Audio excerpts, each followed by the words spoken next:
Rails Rants Reloaded. We're gonna try and get this in one take. I don't feel like editing anything. Today we're gonna talk about hip hop, how the South and the West and everybody else hates the North, even though we gave them the template of hip hop. Let's get straight into it. I've been loving hip hop since the first time I heard it. And the funny thing is, the first time that I wanted to do music was when I heard Eazy-E and NWA. Mind you, I'm from the Bronx and I heard music. I heard everything that started hip hop, minus the hip hop, the hibbity hibbity, the originators. I say the second level of hip hop, the Big Daddy Kanes, the Cool G Raps, the Dougie Fresh, the Get Fresh crew, the Marley Mars, and the symphonies and shit like that. Now, in 2021, the paradigm has shifted, and it's shifted for a long fucking time.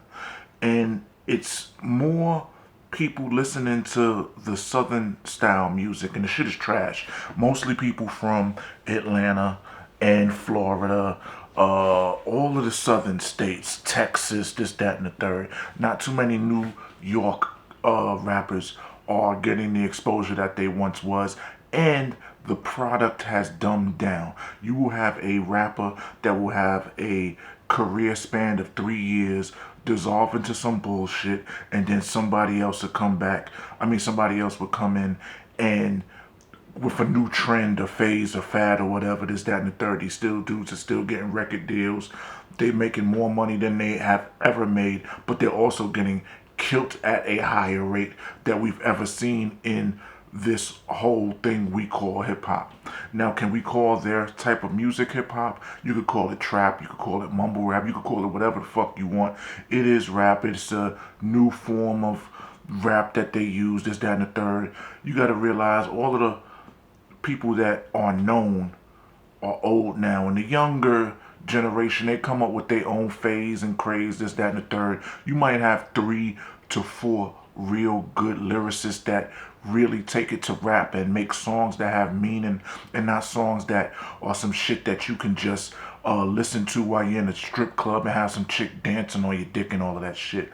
It's maybe a handful of real mainstream successful artists from across the globe or across the United States that are really flourishing. But to be honest with you, most of these songs are one hit wonders or songs that's just been payola. People done paid the radio stations and paid Instagram, and they didn't, paid for followers and this, that, and the third to get their numbers bumped up. Because that's real easy right now. So, what I want to talk about real quick is the hate that has always been, the hate and the jealousy that has always been coming from the South, coming from your Lukes, coming from your J Princes, your Master P's, your Suge Knights, West Coast, this, that, and the third. It's always some greasy shit said about New York rappers. And the thing is, it's a lot of, and the funny thing is, the people that run their respective territories, the Houstons, the Atlantas. Well, Atlanta kind of knew their place. They didn't try too much because they knew it. If it came out their pipeline and shot up to the I-95 and was good, you had something going. But a lot of the guys that ran their own territories on some WWF shit, whether it's Cali, whether it's New Orleans, whether it's Texas, this, that, and the third, always had some greasy shit to say about New York rappers. Oh, we don't understand that shit too fast, this, that, and the third. They never had respect. And it's funny that these southern rappers and these west coast rappers, this is the first thing they always talk about is respect. Respect. You gonna have to put respect on my name. You gonna have to put respect on my legacy. Respect over everything. Loyalty over everything. But these dudes aren't loyal to anybody except their own pocket. They're not even loyal to hip hop. Because this is the thing. New York gave the world the template for what hip hop is and will be.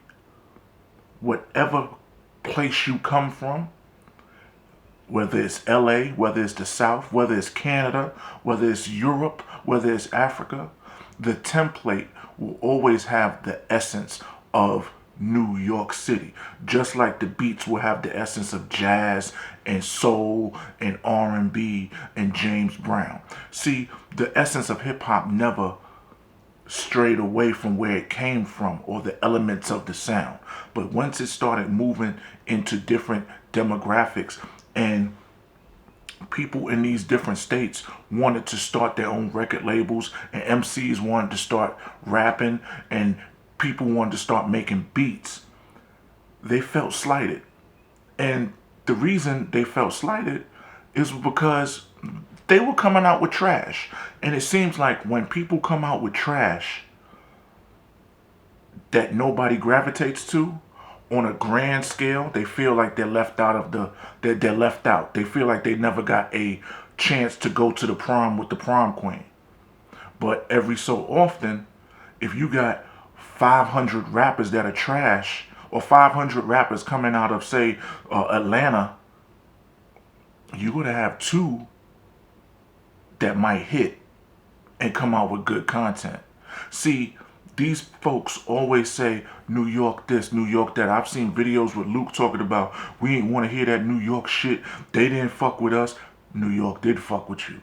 You wouldn't know that because you was in Florida. But I was in New York when daggone Don't Stop, Get It, Doodoo Brown, One, and all of these songs came out. If you had good product, just like dope, if you had good product, your name would be out there and people would respect it. But it was a lot of trash music coming out the South. If your music was good and you came from you could have came from Tuscaloosa, that shit would be played on Video Music Box. That shit would be played on the Bobby Simmons show on New York, if y'all know who I'm talking about, and any other broadcast thing that they had in New York City. Now, if you was really hot, you would be on BET, this, that, and the third.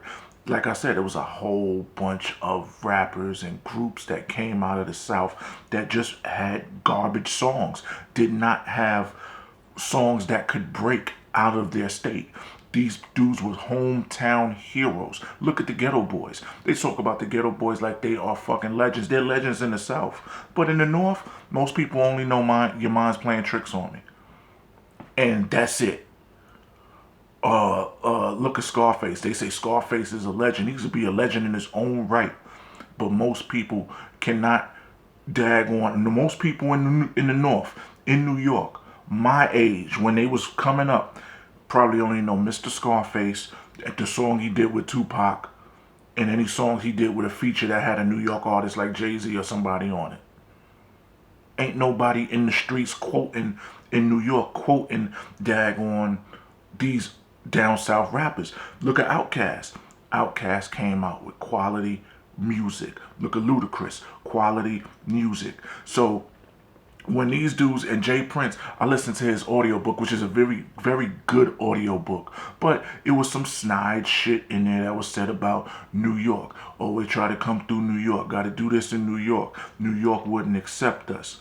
Come out with a good product, New York will accept you. Look at the Ghetto Boys, Mind's Playing Tricks on Me. That song still gets played today. That song still keeps the lights on and pays bills today.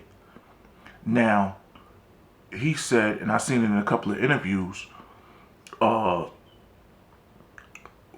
is it? The East Coast is one slice of bread, and the West Coast is the other slice of bread, and the South is the meat in the middle.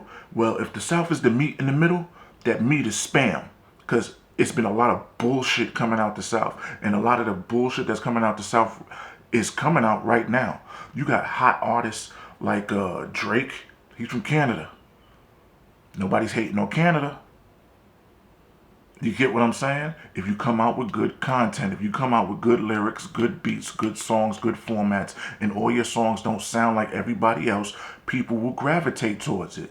And then you got Payola. You know, people have been paying DJs for years. People have been paying Funk Master Flex, Hot 97, all of these radio stations Whether it's in Virginia, North Carolina, Florida, people are getting paid to pay records. They're paying these daggone music directors in these radio stations. Like, come on. And the thing that I'm saying is, what I want to get down to the nitty gritty is, these dudes that are legends in the South and have contributed to this thing called hip hop should have had no problem with anybody from New York. Because it's always been an underlying tone. Fuck them New York niggas. We don't want to hear that New York shit, this, that, and the third, blah, blah, blah, blah, blah, blah, blah. But at the end of the day, out of all of these songs that have came out since the invention of hip hop, how many black people own a radio station? That same heat that you give the New York rappers and the ones that created this shit, the template, so you can make money and expand it and bring your own little flavor to it. Y'all never say nothing about these daggone radio stations that are owned by the Jews and are owned by the white people and are owned by the Chinese. Y'all never say nothing about these distributors or these record labels that you sign to that are owned by these white people, that are owned by these Jews. They don't say nothing to them. But they'll start a whole out East Coast gang war. Oh, I'm the king of the South and I don't need New York and we don't want to sound like this. Nobody owns nothing.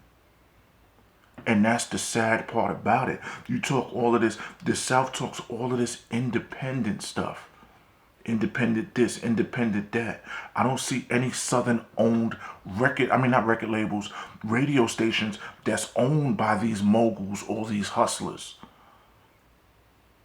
If you a hometown hero, of course, if you live in Starkville, Mississippi, of course, the local rapper in Starkville, Mississippi, if he got a little bit of clout and a little bit of people behind him, of course they're going to play his joint locally. But we so quick to, especially when it comes to New York, because I'm a New Yorker and I live in the South, it's like, oh, people will get mad at you for doing you, but won't get mad at themselves for not achieving what they should have been achieving because they didn't. If they would have used that same energy on themselves, they would have been successful. Everybody, it don't matter. They gave St. Louis a pass. They gave Chicago a pass. They gave Florida a pass. They gave New Orleans a pass. But when it comes to New York, it seems like it's everybody against New York. Now that y'all got the daggone South, or that the South has the music industry in the chokehold, y'all haven't been coming out with good content. Little Uzi Vert and NBA Youngboy, these dudes, Little Yachty, these dudes made a lot of money with content that is not going to stand the test of time. See, these Southern rappers and these Southern artists and these Southern CEOs didn't understand the game. They just understand, okay, if I could make some money, if I could own the distribution and I could own this and I could own the artists, we could take the daggone control away from the white Jews and we could be the white Jews and then pimp the artists to ourselves. That's not creating generational wealth for everybody. That's creating generational wealth for you. You gave somebody an opportunity. That's why a lot of these daggone Southern groups and companies and record labels, they fold because they do bad and janky business, but they don't talk about that. They just talk about, oh, these are the moguls and this, that, and the third, blah, blah, blah, blah, blah.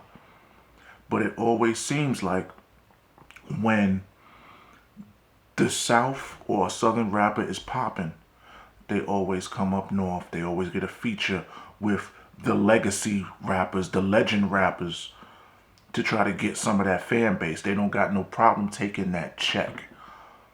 So the whole tone needs to be changed and need to be restructured and respect need to go across the board, because I can guarantee you when Luke was doing Doodoo Brown and the Ghetto Boys was doing Minds Playing Tricks on Me, and Death Row was doing this and this and that and the third, as long as the music was good, people were happy.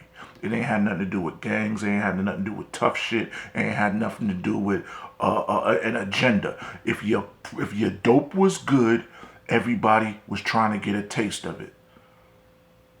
But this is not so anymore. The dope is bad. The control is not in the hands that it needs to be controlled in. And it needs to be a paradigm shift because the products that's coming out, and the funny thing is this, all these daggone record labels was owned or doing business with white people that was doing the distribution, that was telling them what singles could be put out, what albums could be put out, what they can and can't do. But y'all have never, ever publicly, except for Dame Dash, came out and said, these people was on some bullshit. These people was doing this. These people was doing that. But the first thing y'all say was, fuck New York. Nobody want to hear that New York shit. The New York people wouldn't let us eat.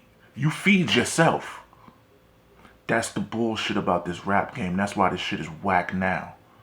This shit is just about streams, coming out with as much bullshit as you can, make somebody trending, and then they're just going from the TikToks to the Instagrams. Look at the Old Town Road bullshit. The dude is a one-hit wonder. Nobody knows any other songs he got. Now he got to do goofy homosexual gay shit to try to keep trending because his 15 minutes is up. He's like in the 10th minute. But you don't hear me though. Rels Rants Reloaded. Like, subscribe, share. I'll holla at y'all later. Peace, bitches.